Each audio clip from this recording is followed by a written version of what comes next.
Take six. Okay. The Canadian look today is me asking, are we going to ban pig farms now? Because let me get this straight with the Christmas season just passing. 14 women are murdered in Montreal, and we restructure the country around guns forever. Which, fine. It was horrific. It's been memorialized and is a national trauma. But 40, 50? Who even knows how many women were murdered on that pig farm? And the policy response to that? Wow. That's unfortunate. Anyway, anyway. Fucking people. Seriously, I just want consistency. Are we banning pig farms now? Because if we're banning tools instead of addressing failure, I got a list: pig farms, brooms, fireplaces, staircases, men named Joe. Because if one important person dies by a broom, I assume brooms are next, right? Sorry, witches. Turn them in. Dangerous household assault transportation devices, those kind of things. Fuck. And don't tell me those women weren't important. Those women were indigenous. Those women were poor. Those women were addicted, exploited, left homeless, and disabled. And for years, nobody listened.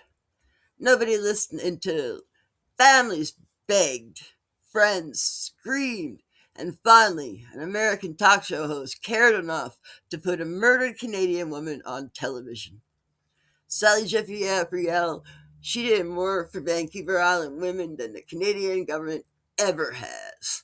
So let that sink in. An American talk show host cared more about murdered women in Canada than any institution did. But sure, tell me all about this protecting women. Because there's one thing. If this were really about protecting women, we have DNA test kits tested, consistent, consistent sentencing, fucking 4 months. Everything like early intervention, safe housing, addiction, real addiction treatment, mental health care that doesn't end with, have you considered dying? Which brings me to MAID. Oh, yes, Canada's newest public safety solution. Oh my God, we bring to you MAID. Not food, not housing, not care, death. Let me repeat that: death. We are now so compassionate that when someone is poor, disabled, traumatized, or mentally ill, we offer them a brochure and a lethal injection. And before anyone says that's not happening, yeah, it is. Veterans have been offered MAID. People with disabilities have been offered MAID. People with post traumatic stress disorder offered MAID. That's not healthcare. That's budget control with a pulse. And if you think it stops with the veterans and the disabled, don't worry. Historically, these programs never do. First, it's the traumatized, then the poor, then the chronically ill, then the inconvenient.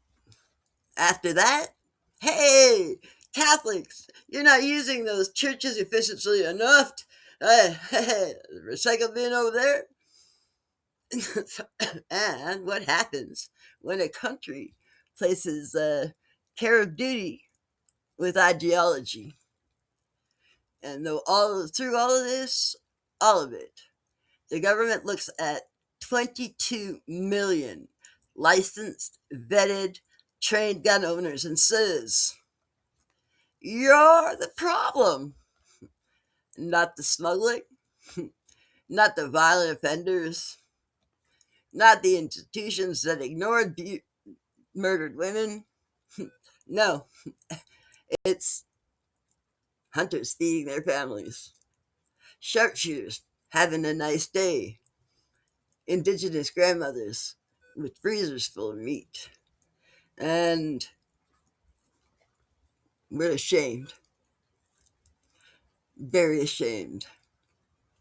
So, yes, ban the guns, then ban the pig farms, then ban the brooms, and eventually, when there's no one left but the poor, the sick, the veterans, and the inconvenient,